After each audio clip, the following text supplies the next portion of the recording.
പാളയം market Kalluthan കടവിലേക്ക് മാറ്റാനുള്ള ശ്രമത്തിലാണ് corporation. അതിനെതിരെ വ്യാപക പ്രതിഷേധമാണ് ഉയരുന്നത്.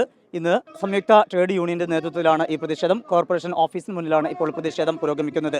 വിവിധ ഇടങ്ങളിൽ നിന്നായിക്കൊണ്ട് നിരവധി പേരാണ്, വ്യാപാരികൾ, അതുപോലെ തന്നെ അവരുടെ കുടുംബാംഗങ്ങൾ ഉൾപ്പെടെ ഇവിടെ എത്തിക്കൊണ്ടാണ് ഇപ്പോൾ ഈ പ്രതിഷേധമായിട്ട് മുന്നോട്ട് പോകുന്നത്. വലിയ ഒരു സ്ത്രീ പങ്കാളിത്തം കൂടി ഇന്നത്തെ ഈ പ്രതിഷേധത്തിന്റെ ഭാഗമാണ്. ഇപ്പോൾ ഇതുമായി ബന്ധപ്പെട്ട് പ്രതികരിക്കാൻ ഈ വ്യാപാരികളുടെ പ്രമുഖർ കൂടി നമുക്കൊപ്പം ചേരുകയാണ്.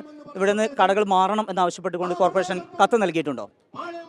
അതായത് ഒരാഴ്ച മുമ്പ് ഒരു നറുക്കെടുപ്പ് നടന്നു പുതിയ സ്ഥലത്ത്. അതായത് നമ്മളെ കല്ലുത്താൻ കടവിലേക്ക് ഒരു നറുക്കെടുപ്പ് നടന്നു. ആ നറുക്കെടുപ്പിൽ വ്യാപാരികൾ എല്ലാവരും ബഹിഷ്കരിച്ചു. ആകെ 4-5 പേര് മാത്രമേ പങ്കെടുത്തിട്ടുള്ളൂ. അതിനുശേഷം അവരൊരു നോട്ടീസ് നൽകിയിട്ടുണ്ട്.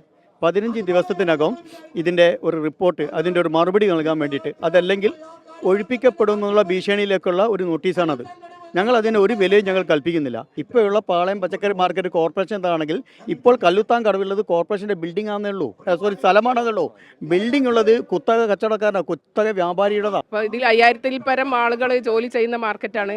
അപ്പോൾ അത്രയും കുടുംബങ്ങളുടെ വിശപ്പിൻ്റെ പ്രശ്നമാണ്. അപ്പോൾ ഇതൊരു അധികാരത്തിന് വേണ്ടിയിട്ടുള്ള സമരമല്ല, ജീവൻ മരണ പോരാട്ടം എന്ന് തന്നെ പറയാം.